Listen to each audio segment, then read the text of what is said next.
Hunters feed on the fear of their prey. Garruk Wildspeaker, flavor text of Curse of Predation. The dark corners of the multiverse are home to any number of terrifying dangers, creatures you'd never want to run into at night. The world of Innistrad is home to bloodthirsty vampires and savage werewolves. The plane of Mirrodin has been converted into a hellish nightmare of flesh and metal, its Phyrexian inhabitants ever searching for more victims to complete. And beyond the protection of Amonkhet's Heckma, there exists a vast desert populated only by the dead. For the various planeswalkers across the multiverse, should all else fail, they always have the option of simply planeswalking away from the world they're on, leaving these threats behind and stepping into the sanctuary of a new plane. But what if there was a threat that you couldn't planeswalk away from? While hunting on the world of Shandalar, the planeswalker Garruk Wildspeaker would have an encounter with one Liliana Vess. The necromancer slew one of Garruk's beasts, and he flew into a rage.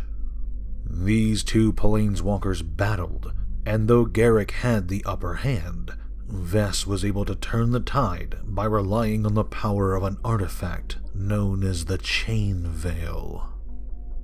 Using the veil, Liliana overpowered Garruk and laid a curse upon him before fleeing into the blind eternities. This curse was one of dark corruption. The Chain Veil was an artifact created by the ancient Onaki of Shandalar, and its magic would transform victims into demons. By transferring this curse onto Garruk, Liliana had set him down a path of destruction. Despite his summoning powers being corrupted, and despite the massive pain he endured, Garruk resolved to chase after Vess and force her to undo the curse. Garruk's hunt would take him across the multiverse. All the while, the curse progressed, causing him agony. The beasts he summoned were corrupted by the veil's effects. They would appear necrotic and vile, dying just as Garruk was. The hunter's journey brought him both to the dark world of Innistrad and back to the world of Shandalar. A combination of Avacyn's Cursemute and a Hedron from Zendikar would suppress Garruk's curse, halting his transformation. Though he was no longer at risk of becoming a demon, the Wildspeaker still hunted. Yes, he still sought out Liliana Vess to make her pay for what she did. But Garruk saw now that Vess did not need to be his only target. The many planeswalkers across the blind eternities would be excellent prey. Garruk would be relentless, unstoppable, and utterly without mercy. He would become an apex predator.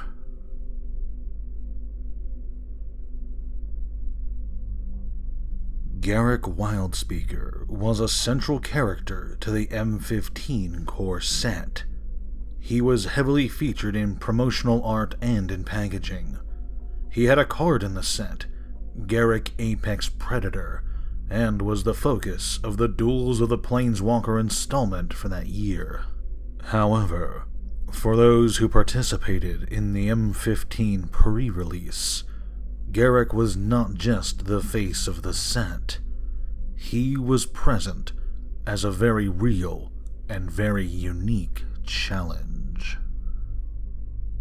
In the 2014 article, Win the Ultimate Trophy, Blake Rasmussen showcases the oversized Garruk card, present in each pre-release kit. Called Garruk the Slayer, it was unlike any magic card seen before. This planeswalker had no casting cost, a starting loyalty of 20, and, most importantly, was designed to square off against the deck assembled from the pre-release kit. Garruk the Slayer has 4 loyalty abilities. The first, at 0, creates a 2/2 wolf creature token. For +4 loyalty, he gives a wolf creature +1/+0 and Death Touch for the turn. His -10 ability destroys any creature and gives the Slayer loyalty equal to its toughness. And Garruk's final ability, at -25 loyalty, destroyed all creatures Garruk didn't control. This is a powerhouse of a card, meant to be a real challenge to play against at the pre-release. After their match, win or lose, players were encouraged to send pictures of themselves next to this cardboard Garruk stand to a contest website for the chance at winning a Nerf replica of Garruk's own axe. All of this was part of M15's branded play experience. Designed by Ethan Fleisher and Gavin Verhey, it was meant to help immerse players into the story of the game. Since this core set was all about Garruk, what better way to immerse players than having them in the role of a planeswalker, desperately battling against the apex predator in a fight for survival? Magic has had a few of these events at pre-releases in the past, such as the Hero's Path challenge decks and the Hell Vault. But R&D stopped making branded play experiences some time ago. They came to the conclusion that players went to pre-releases for the cards, not the minigames. I personally find this to be a bit of a shame. I remember seeing this Garruk all the way back when I first started playing Magic, and I was absolutely blown away by how imposing it was. The way it was designed was one of the times the story of the game was intertwined with the gameplay experience itself. You weren't just some guy playing the cards. You were a planeswalker, and Garruk was hunting you down. Did you have what it takes to survive? How awesome would it be if Wizards continued creating challenge cards like this? What if, during the War of the Spark pre-release, players had to face down against Nicol Bolas in a battle that determined the fate of the multiverse? It's something to think about. Ultimately, I believe the pre-release for M15 to be one of the best. So much so that, for this video, I went out and picked up a pre-release kit myself, just for the footage. Building a sealed deck for M15 was fun, and Garruk the Slayer provided an interesting challenge, one that I couldn't overcome. Thank you for watching this video. If you enjoyed it, please consider leaving a like or sharing this video with your friends. If you like my content and want to see more, feel free to subscribe and hit the notification bell.